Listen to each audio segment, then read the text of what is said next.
ठीक है।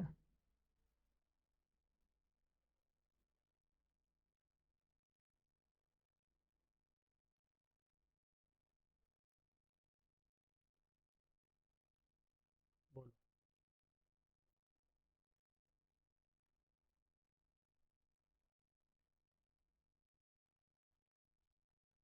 नहीं सर, पहले का था बी, इसका सी है शायद। चलो देखो। A change in the physical state can be brought about. Physical state अपन कैसे चेंज कर सकते हैं? Only when energy is given to the system, only when energy is taken out from the system, when energy is either given to और taken out from the system without any energy change. Change in physical state है ना, physical state में अपन क्या करते हैं? देखो, physical state अगर आपको चेंज करनी है किसी भी उसकी, जैसे जैसे सपोज वाटर ले रहे हो आप, ठीक है। वाटर से आपने लिक्विड, इसको आपने वाटर सॉलिड था, सॉलिड से लिक्विड में बना दिया, H2O लिक्विड, और H2O लिक्विड से H2O गैस, वेपर, ठीक है। तो इसमें कन्वर्जन क्या हो रहा है बताओ? यहाँ सिर्फ फिजिकल स्टेट चेंज हो रही है, ठीक है। और ये फिजिकल स्टेट चेंज आप कैसे कर सकते हो बताओ? जब एनर्जी, एनर्जी यानी जैसे टेम्परेचर, ठीक है। अगर आप सॉलिड इसको टेम्परेचर दो, ठीक है। आइस को अगर हम, ये आइस है, आइस को अगर आप हीट दो, इसको हीट करो, हीट करने का मतलब है you are supplying the energy. और जैसे ही इसको एनर्जी सप्लाई करोगे तो ये मेल्ट होके बेटा किस में आ जाएगा? ये H2O लिक्विड में आ जाएगा, ठीक है। और एनर्जी दोगे तो ये गैस में कन्वर्ट हो जाएगा, वेपर में कन्वर्ट हो जाएगा। तो यानी ये हम कर सकते हैं, एनर्जी दे करके हम सिस्टम को अगर एनर्जी दें तो उसकी फिजिकल स्टेट चेंज होती है, ठीक है। दूसरा ये कि अगर आप एनर्जी लो इससे, तब भी क्या होगा? इसकी फिजिकल स्टेट में चेंजेस आएंगे। तो when energy is given to the system, only when energy taken out of the system, when energy is either given और taken out of the system without any. तो सी ऑप्शन ये आपका बन जाएगा, ठीक है। स्ट्रक्चर ऑफ एटम आ गया बेटा, स्ट्रक्चर ऑफ एटम। चलिए भाई, स्ट्रक्चर ऑफ एटम को निकालो।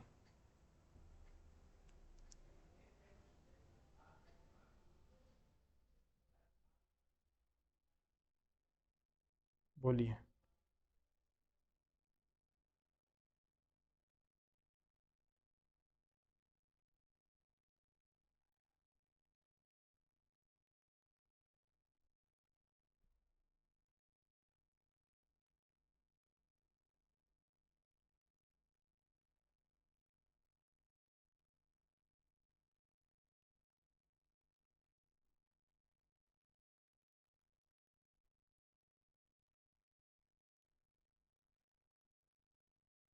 बोलो बेटा।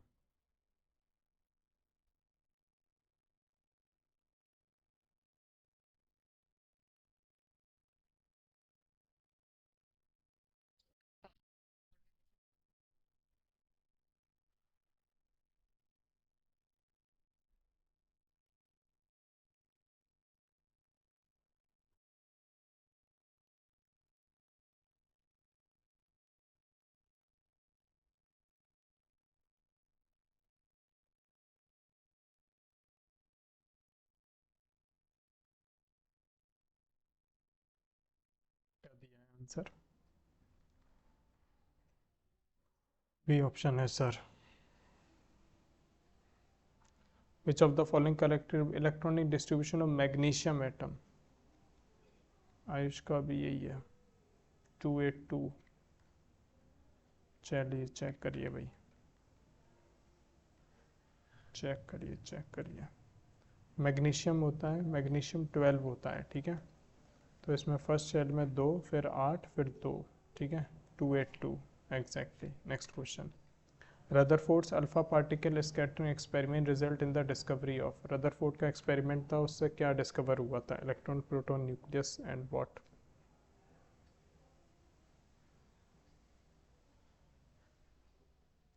बोलो भाई बोलो।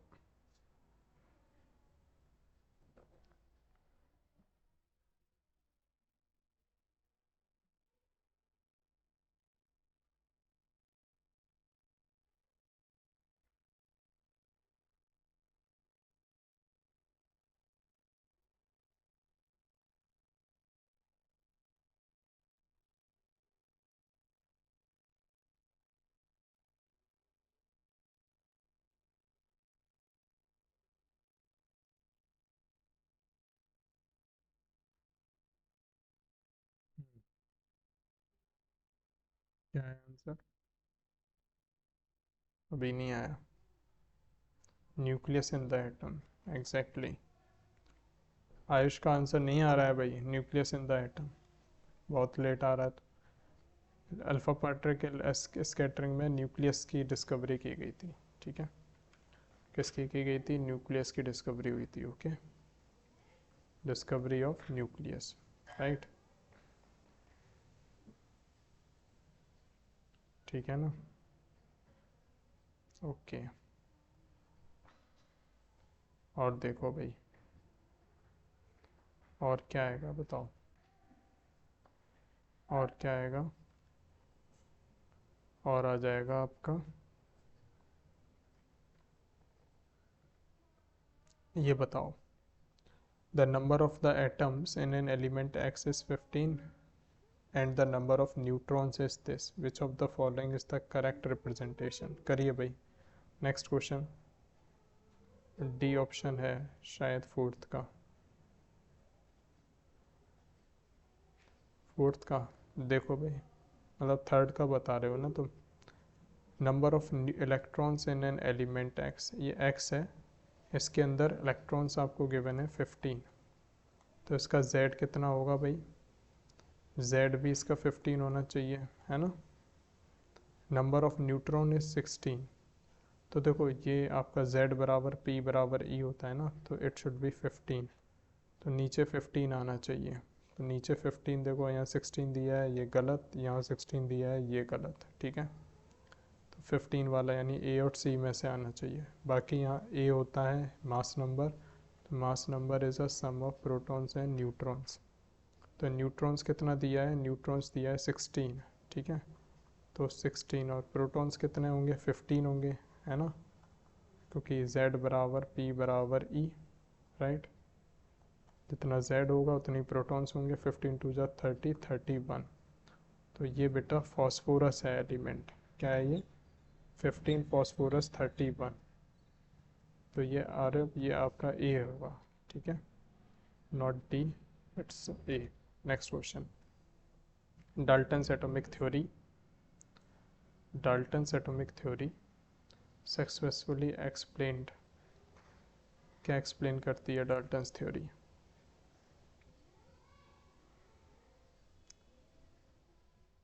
Law of multiple proportion, D है sir. First, second and fourth, Dalton's atomic theory क्या एक्सप्लेन करती है ना? फोर्थ बोल रहे हो। Dalton's atomic theory law of conservation of mass करती है, बिल्कुल करती है, ठीक है। कांस्टेंट कंपोजिशन, रेडियो एक्टिविटी, बेटा थर्ड ये नहीं करती, रेडियो एक्टिविटी नहीं करती, ठीक है। तो थर्ड जहाँ जहाँ है इसे निपटाओ, ये थर्ड है इसे देख के ही निपटा दिया, ठीक है। ये आ गया first second fourth, law of multiple proportion, constant proportion, ठीक है। क्योंकि जो डाल्टन्स थ्योरी है ना, वो it also covers the law of chemical composition, law of conservation of मास, वो इन सब चीज़ों को कवर करती है, ठीक है। डाल्टन्स थ्योरी जो है वो इन सब चीज़ों को क्या करती है? कवर करती है ना। Next question, which of the following statement about the Rutherford's model of atom are correct, है ना। जल्दी बताइए भाई, करेक्ट स्टेटमेंट आपको बताना है।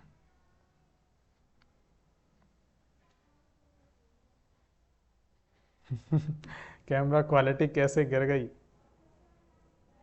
कैमरा क्लैरिटी चेंज हो गई, कैमरा क्लैरिटी चेंज हो गई अब, है ना। तुम लोगों का पैसा कम आया तो कैमरा क्या क्वालिटी मैंने गिरा दी, है ना। कैमरा क्वालिटी गिरा दी मैंने।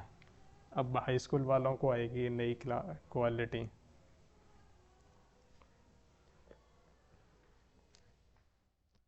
करेंगे उसकी जुगाड़।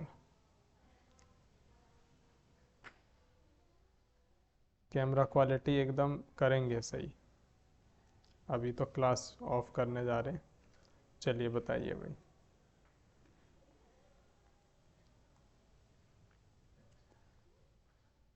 विच of the following is Rutherford's model, correct बताना है।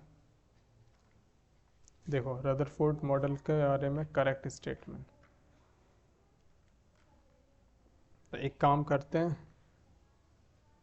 अलग ही फ्रॉड चल रहा है। हाँ वो तो ठीक है, विनोद डायलॉग, विनोद का डायलॉग, विनोद का तो डायलॉग है, गरियाओगे नहीं लेकिन क्लास में। विनोद, ये क्या हो गया भाई, फ्रॉड चल रहा है यहाँ तो। इसको देखो बेटा, क्वेश्चन जो है ना, यहाँ जो क्वेश्चन है, अब 5 6 7 देखो, अब कई सारे क्वेश्चंस मैंने इसमें आगे दिए हैं, ठीक है। ये सारे क्वेश्चन देखो मस्त, ये वाले क्वेश्चन बहुत अच्छे हैं, ठीक है।